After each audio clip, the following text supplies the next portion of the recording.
Assalamualaikum warahmatullahi wabarakatuh. Om Swastiastu, Namo Buddhaya, salam kebajikan dan salam sejahtera bagi kita semua.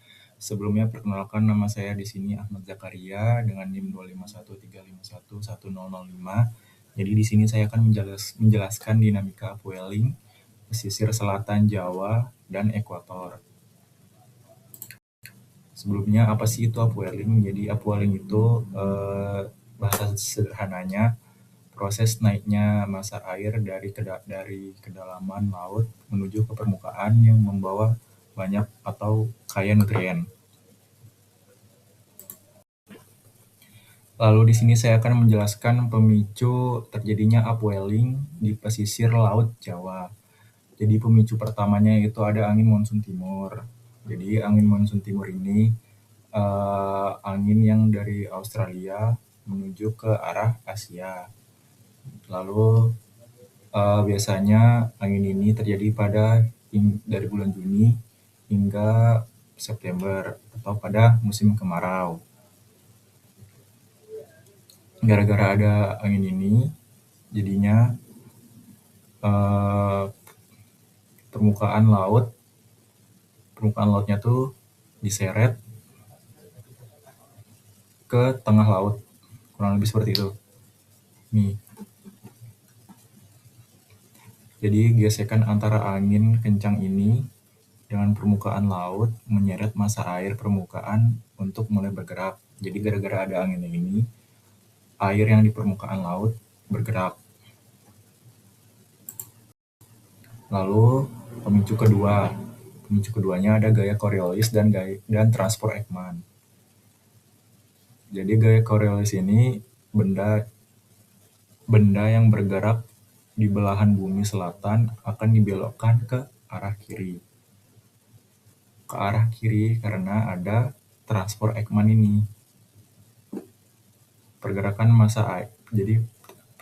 massa air secara bersih yang tegak lurus 90 derajat terhadap arah pembuangan angin.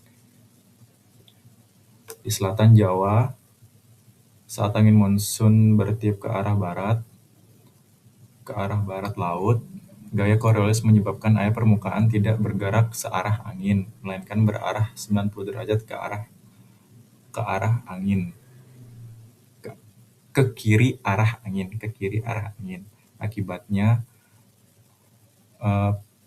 permukaan terdorong menjauhi pantai menuju laut lepas. Nah, jadi kurang lebih seperti itu. Next. Lalu selanjutnya ada pengisian kekosongan air. Gara-gara ada proses tadi, terjadinya kekosongan air di daerah permukaan. Jadi air yang di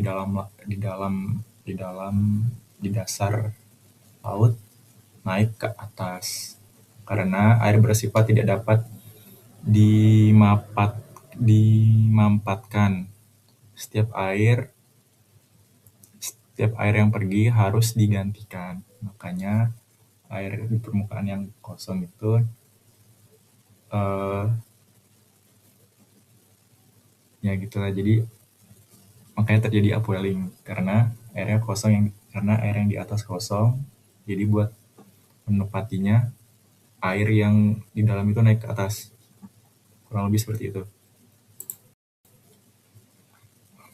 Lalu di sini upwelling. Lalu di sini saya akan menjelaskan upwelling ekuator. Jadi upwelling ekuator ini disebabkan oleh divergensi dan angin pusat. Divergensi ini pergerakan air yang saling menjauh satu sama lain. Lalu angin pusat, angin yang tertiup dari timur ke barat di sepanjang khatulistiwa. Di khatulistiwa tidak ada daratan yang membatasi, namun angin pusat mendorong air ke barat. Di utara ekuator, Coriolis membelokkan air ke kanan, sedangkan selatan ekuator air dibelokkan ke kiri. Hal ini menyebabkan air di kedua sisi khatulistiwa bergerak saling menjauhi, menciptakan lembah di tengah samudra yang kemudian diisi oleh air dari kedalaman. Jadi eh, air yang di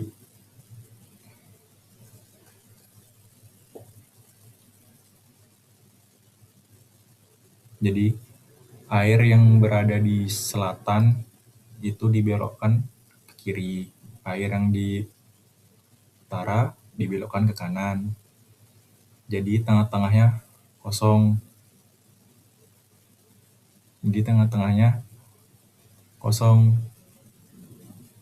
Makanya terjadi proses upwelling. Gara-gara tengahnya kosong, permukaannya kosong, maka diisi oleh air yang di dalam permukaan. Jadi airnya naik. Jadi kurang lebih seperti itu. Kalau di sini ada perbedaan utamanya.